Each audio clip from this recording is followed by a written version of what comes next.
Hi, hello, happy Sabbath and Shabbat Shalom. Alright, so this weekend report. I got that part from the gentleman over in Tennessee, and I swapped it off on my drive shaft following my brother's directions to just go in here and cut away here with the Dremel tool and clear that, and then with the torch heated it up until I could knock the old cap and bearing system out, and then I put a new one in, which I already had in the preparedness for that. So this piece is pretty much 100% intact, so I've got that part all ready to go back in, and that'll soon, this coming week, probably go back in red. Speaking of red, my mom acquired for me a vise that the bottom part works, but the top part's sticky, rusted up like, and I've probably got to deal with rust or something inside. I haven't even messed with it. I just know that it's pretty stuck at the moment. I noticed it's got a locking washer stuck in there, but that ain't no big deal. I'll knock that out. This is stuff I got last week for working on various things. Some of that's hose fittings, of course, and there's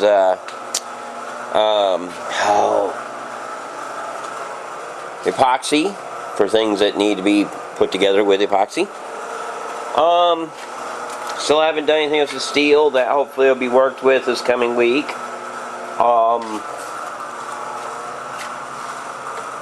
So that's what's in the shop. Oh, wait a minute. That's not all. That's not all. I'm sorry. I'm forgetting everything. Alright. So, over here, that's the alternator out of Pony. And we tried to get it tested, and, well, the tester over their thing apparently didn't work. And got me a little tool bag for $4 that's in really good shape. So I'm like, yeah, $4 for a tool bag, yeah, that's alright. Went to Harbor Freight and got some junk. Hopefully this will work for various things. This says 12-volt alternator and battery tester. Hopefully that'll help me around the shop. I got this is for grinding rusty metal that I hope to paint someday. They had Chicago Electric Power Tools heat shrink wire wrap assortment. Over 18 feet of wrap, and I think that was only like $5. And it's long pieces and large diameters, so that'll come in real handy, possibly even for what I'm trying to do out there in the track loader. I got these little drivers. They are, I guess you call them inverted torques. What's it called here? Pittsburgh 7-piece impact star socket set. They had bigger sets online, but they weren't right nearby, so I'd have had to probably pay freight and everything. Got me another roll of 10 rolls of tape. That was like $6, so pretty good price. I got me another set of these since the original set I had disappeared on me. I got another set of these since the original set of those disappeared on me. Got me a big heavy duty large grit flapper disc for, again, grinding rust off of metal. So that's all the junk I got from Harbor Freight. That was $117. Now from the hardware store, I got this bolt for my plans for my other one. I've been thinking about it, what I'm wanting to do now. See, I've got another 1-inch bolt for a different project. This is completely for a different project. So what I want to do, hopefully this will fit. I'm going to find out. Well, the thread's on there. Whether it must be the right pitch. Alright, the reason I got that is because, well, first and foremost, the original one, as you can see, is pretty ground down. I'm just grateful they're the same thread pitch, or roughly. And I'll put that on there with Loctite. So what I'm planning on doing here, my brother was saying to hobble that out and then make a bushing for it. What I'm thinking, if I can pull it off, is to bore this out using and thread it so that it's actually threaded to this piece, and then put the thread locker on it with, of course, a 16mm hole in the middle, which it'll still be a bushing. This is about 17mm here, so this will be bored out to 17mm, and it'll be shortened down enough that it can fit. And it'll be much smaller by the time I'm done with it, because I'll be taking the hex cap off of it and other things probably. I don't know that I'll take the hex cap off of it. I might just cut it. You can see that just the hex part alone is too big to fit on there. And but either way, what I plan on doing, in fact, what I might have to do is I might have to actually cut and thread this piece here, thread them together, chuck this up this way in the lathe like so, thread it together, then flatten this back piece off and bore through it to make certain everything's in place. I don't know. If I do that, how that'll work is I will first chuck this in the lathe, and I really don't want to go here on this side, because this side is the crushing those could mess them up, even though this will give me more grip, but it also gets in the way of the work. I can do everything. If I go ahead and just chuck this up in here this direction, then I can bore it and tap it, put this piece in there, thread it in, lock it without moving anything, then bore the outer diameter precisely to within an interference level fit, pretty much. Now, as far as the other side goes, what I probably end up doing here is I'll take a lot of measurements to find out how much of this I need. And possibly what I'll end up doing is cutting a lot of that off short before I even put it in. In other words, put it nearly to length, however long it has to be to get through that. So I want to leave that shoulder on here, so the shoulder will still be there, and it's only going to be at best a 1/16 of an inch deep. Then once I have that done, and that's threaded through, then on the inside here I'll have to have enough room left over to go ahead and put the nut and the washer on there and lock them in place. And I might even go so extreme as to take a piece of a 16mm, I might take a 16mm bolt, I've got a lot of old ones, torque one into the hole as it's being tightened together with the nut in place, making it almost like a cap nut. And then once that's hardened, mill that off. We'll make it a compound locker. And if I do that, then I should have something that in theory should never come apart again. And hopefully I never have to take it apart again, because I probably won't be able to. So that's everything in here. That's the old drive shaft that I took the top yoke off of, the splined yoke that's on my original shaft. So altogether that ended up costing me $150 plus, that's really not bad. That cost me $150 because that was the product plus shipping. Over here I really haven't done anything to the truck, just walking this direction to get to the next subject. Although I did clean it. It was looking pretty gunky in here. I believe I have a pike pass type transponder on here. Not for sure exactly how all that works. I'm not going to mess with it right now, but it's there. It looks neat, and we'll leave it alone. Put my battery in here on charge. I mean my camera. I mean my flashlight. It is a battery, but it's a battery and flashlight. So that's on charge in here now. Actually, for the first time I ever run it out. I still haven't changed the oil in it yet, so that's still in there. I got to do that this coming week. Now, one thing I did do over the week that you won't see is I measured all the way. In fact, this is for the field work. Specifically, this is for the downstairs field work, because the downstairs field starts at this fence here. I measured out to out here, and I'm going to have that pipe coming in through, I think I even did a little video report on it, but I'm not sure. It's going to go into the building there, and it's going to pop up out of the pipe in the building, cross over the floor in the building on this side of this wall, right up against that wall, running straight out to the, I don't know if you can see that. See that line of light leaking through where the roof doesn't bind? It'll come out at the floor over there, and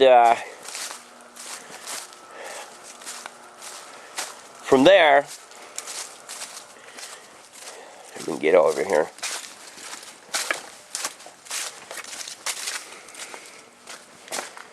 That particular place, that particular location,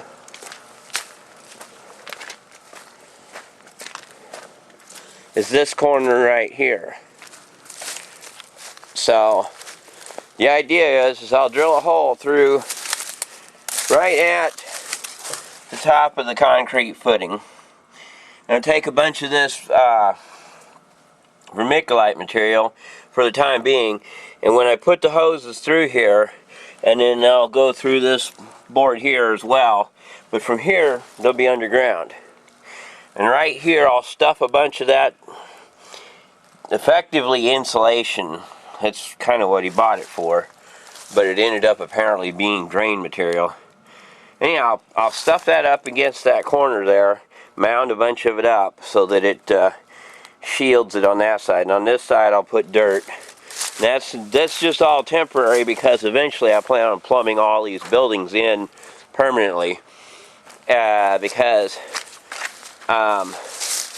this wellhead right here is, see, it's got a union right here.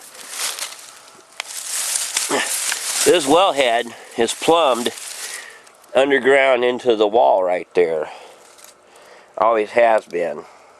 Well, at least I say always. It has been since this building was built. We'll clarify that. And I've had other videos on it. Apparently the well pump quit working or something, but it did work the first time I ever plugged it up. But after that, I tried coming years later and it didn't work. And I was like, well, that sucks. But anyhow, from that corner, and then later on from over here, this is going to be tied in under the ground over to this wellhead connection. And not so much because this is a, see, that's the well right there, and that's under pressure and everything. In fact, that pipe isn't water, that's electricity. But anyhow, so it'll be plumbed in here, which runs back to the house. And so all built,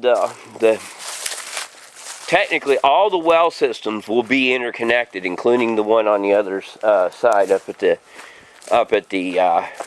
in the field. But one thing I wanted to show, it's not real clear, I don't suppose, but since I'm here, I got all the grapes that I didn't lose to the animals and to the bad weather picked, and got all them harvested, and I got them in the freezer back here. And let me see here if I can get over to him before I die of old age.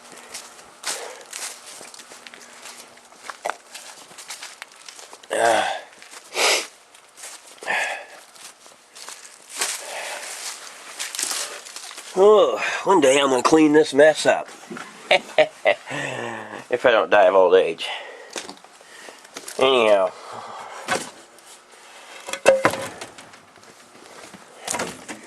So, this bag right, this one, yeah, it's losing weight already. It was 5.5 pounds originally. And this is a bag full of grapes from this year.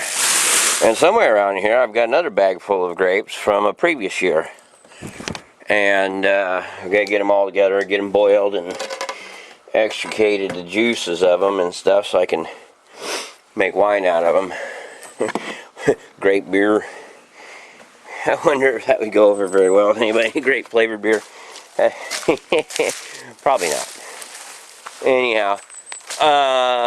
And like I say, other than that alternator, I'm still working on the wiring harness. I'm pretty sure I already had this all out. I don't know if I had this all completely extricated to this point last time or not. But anyhow, so I've got the wires off the starter. I got the wires out of the dashboard. I got the wires out of the safety switch. And then of course the alternator is itself out because the fact that it's got the mechanical damage. Hopefully before too long, all that will come back together and it'll be drivable again. Eventually I do still need to put the hood and everything back on blue and the air cleaner and everything. Little tractor's being abused so badly. Poor thing.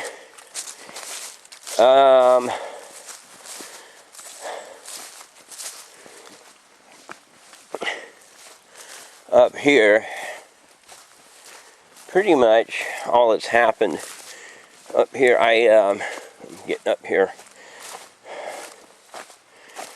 got loads and loads of walnuts to pick up. I have not gotten around to.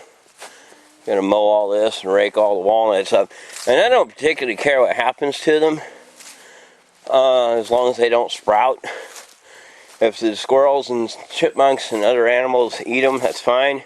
I just don't want them sprouting so that I have to fight with them every year.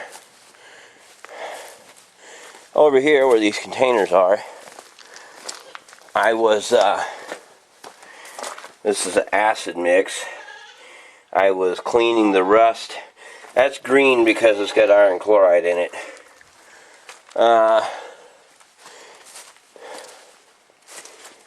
I'll show more on that in a minute. So I've still got the front end off a pony. Got the fender out and the fan shroud.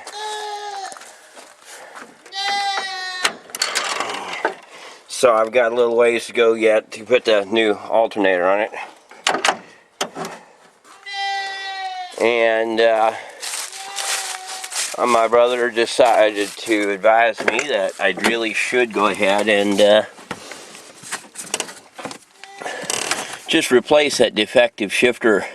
And I'm going to put a large slab of industrial rubber sheet under there to both keep all that area dry, protect the wiring in the future shifter from further harm, and to reduce the amount of rusting that carries on while that's not yet in the position to be fully fixed.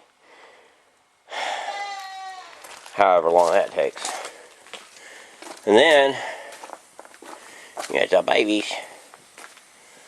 Of course, some of the babies are they're all hungry. But, yeah. Some twigs and stuff falling off the trees still. The thing needs to be cut down, knocked down, turned into lumber, but, yeah. These little boys are growing like weeds. I'm going to probably end up having to sell a few of them before they get to adulthood. I don't know.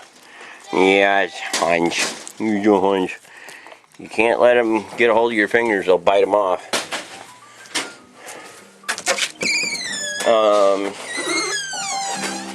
Over in here, hopefully the radio's not too loud to get YouTube mad at me. The amaryllis got moved out here. Mom put that out here as well as the, whatever that thing's called. Pretty much all these things are making it. This, I don't know if it's living or dying. It's turning yellow very slowly.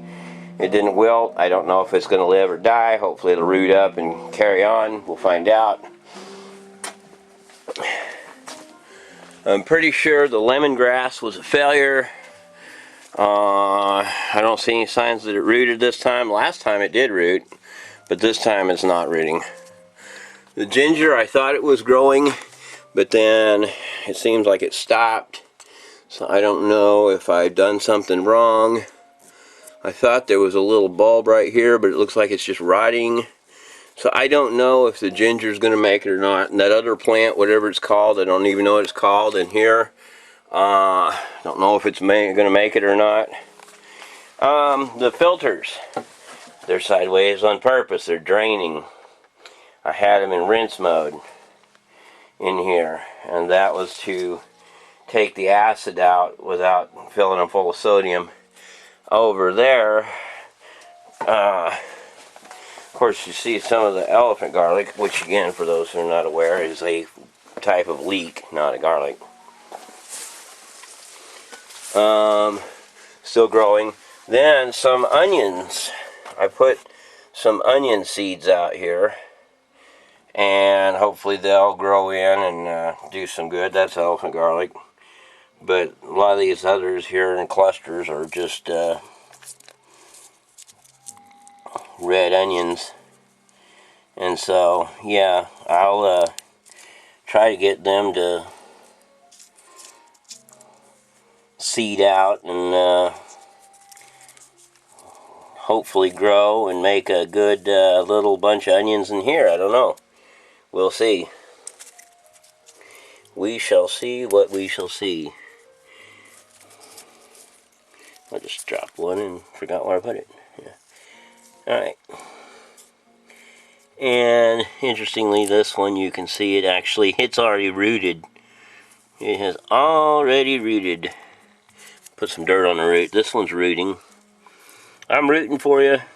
Trying to find, somebody said that has a really slang term in down under, in the land down under, shall we say. But anyhow, yeah, I just threw them in here because they were, well, kind of everywhere. But some of them might sprout, and then I might have onions in here too. If so, excellent. If not, well, I tried.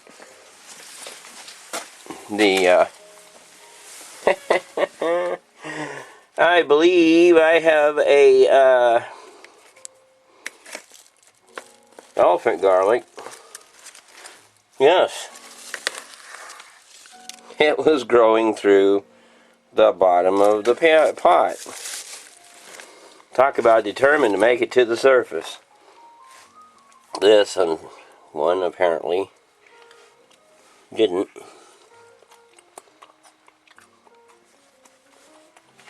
Really mild.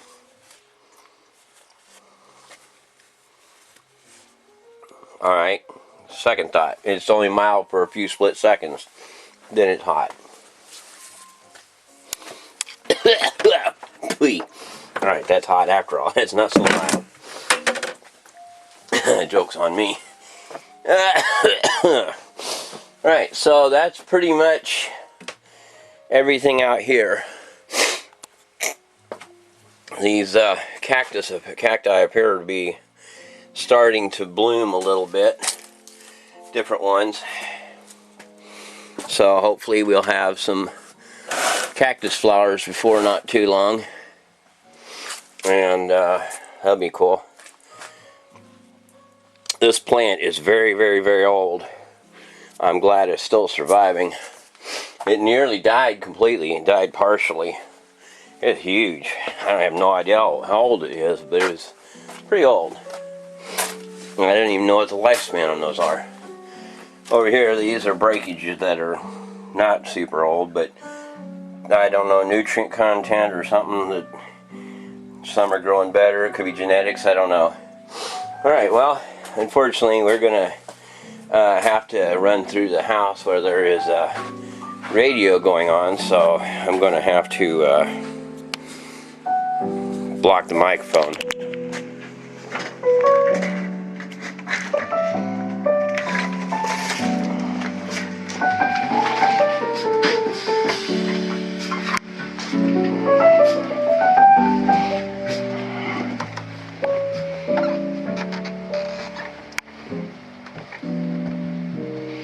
So yeah, it's dark up here because I don't have any lights on, and since I have no windows, and people always put windows in, because I don't want them. I like it dark like this.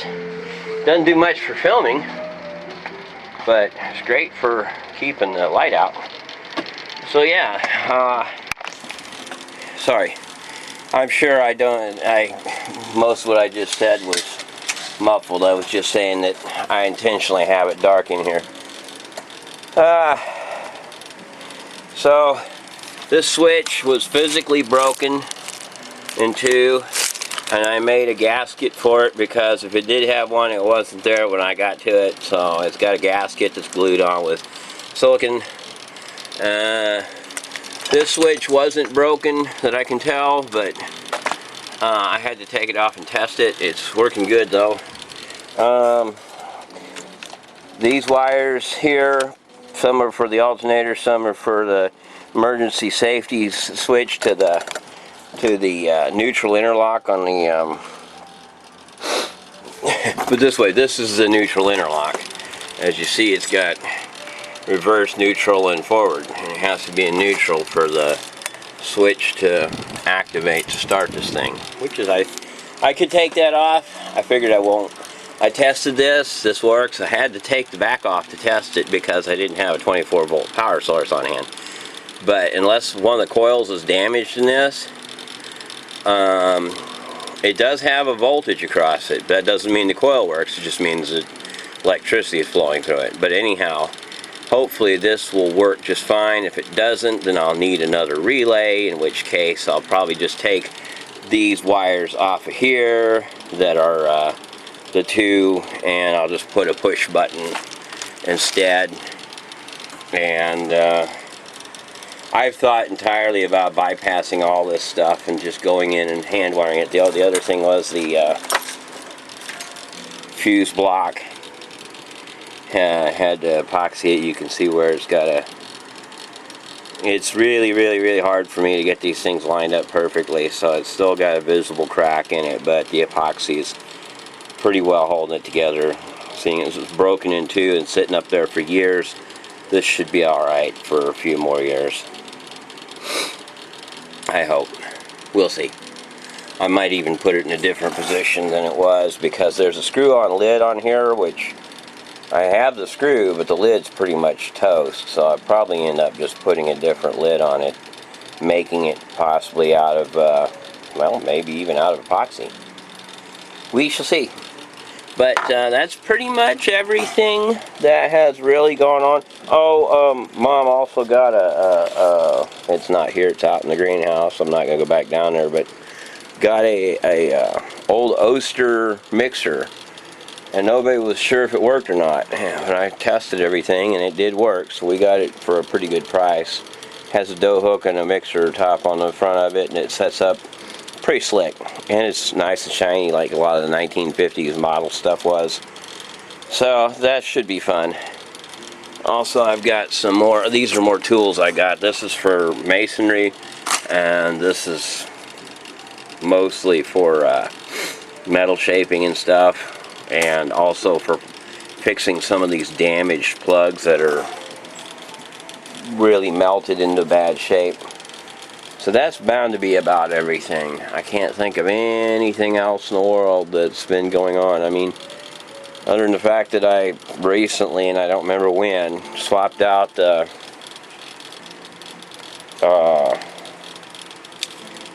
got the big screen working. I had a bigger screen. I had that little monitor there, because I couldn't figure out how to get this VGA SVGA thing to work. And I finally, with a few adapters and stuff, attached SVGA through a pair of USB adapters. So there's a SVGA adapter on the back of the computer, and it plugs through USB into a VGA adapter on this cord, and then this cord goes to the computer as VGA. And so that's all that is. Alright, well, that's everything that's been going on, and we will see you next week.